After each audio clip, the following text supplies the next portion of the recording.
1718, off the Carolina coast. A pirate crew spots a massive Spanish treasure galleon. The pirate captain, drunk, arrogant, refusing to attack, orders the ship to stand down. The men stare at the prize slipping away. Tension snaps. The quartermaster steps forward, pistol drawn. "We vote now," he says. Hands rise. Majority rules. Guilty of cowardice. The captain is dragged to the rail, bound, and pushed overboard into shark-infested waters. No trial, no mercy, just a quick vote and a splash. Hours later, the same crew captures the galleon, takes 50,000 pieces of eight, and every man gets his fair share.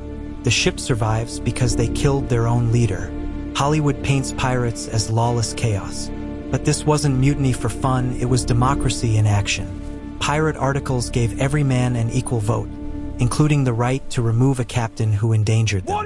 While Royal Navy captains ruled like gods, flogging dissenters to death, pirate crews could, and did, execute their leaders by majority decision.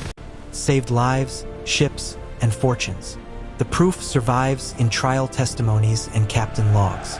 Men like Stede Bonnet, Bartholomew Roberts' crew, even Edward England's mutineers voted out bad captains and thrived. Why?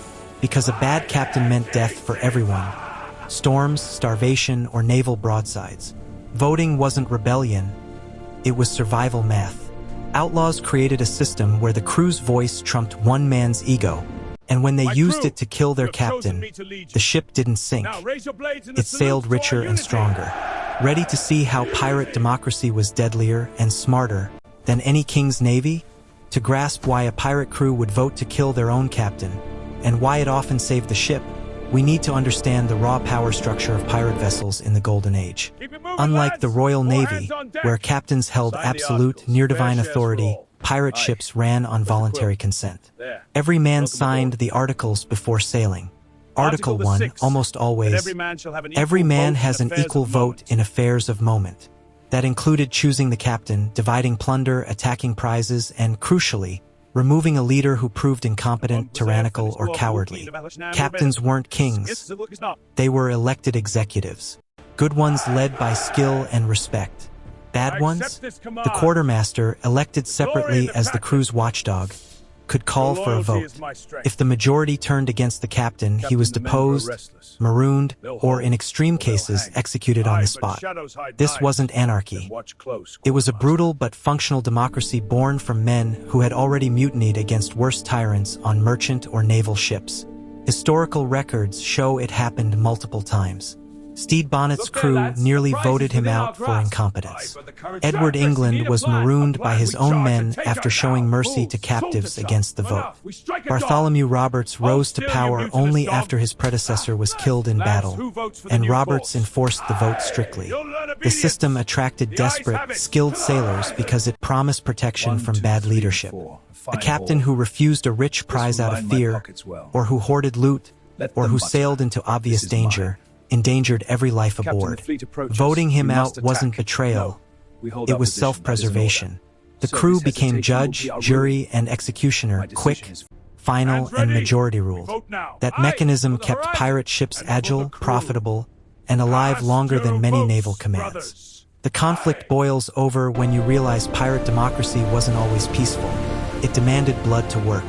A captain's removal could be swift and final. Take Edward England's case in 1720. After capturing a merchant ship, he spared the captain against the crew's vote. They saw mercy as weakness, inviting naval pursuit.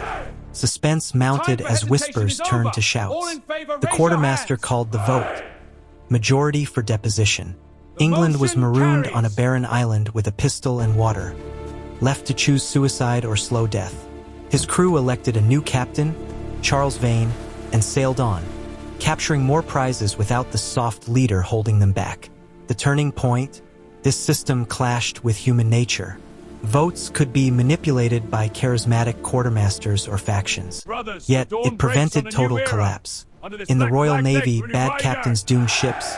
Think Bligh on the Bounty, where mutiny erupted without structure. Pirates structured it. Articles outlined grounds for removal, like cowardice or theft. If a captain hoarded loot, as some did, the crew voted him out. Bartholomew Roberts' predecessor was voted dead after a drunken decision nearly sank them in a storm. The new vote saved the ship by electing Roberts, who then built the largest pirate fleet ever. But here's the real suspense. What if the vote went wrong? Some crews regretted executions, leading to infighting. Still, the mechanism worked more often than not. Trial records from captured pirates reveal captains begging for mercy by claiming the crew voted it. The Empire saw chaos. Pirates saw justice. This deadly democracy kept them one step ahead until navies adapted and hunted them down. The conflict, empires feared it spreading. If sailors voted out tyrants at sea, why not on land? The deeper truth cuts sharp. Pirate democracy wasn't idealistic.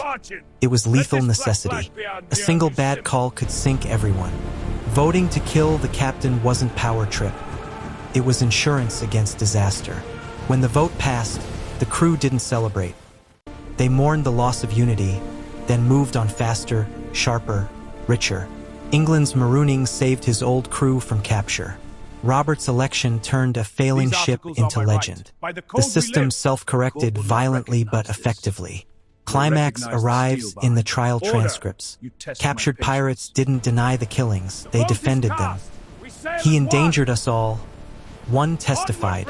The vote was fair. Judges recoiled, but the logic held. Empires demanded blind obedience. Pirates demanded results. The twist? This floating republic terrified kings more than cannon fire.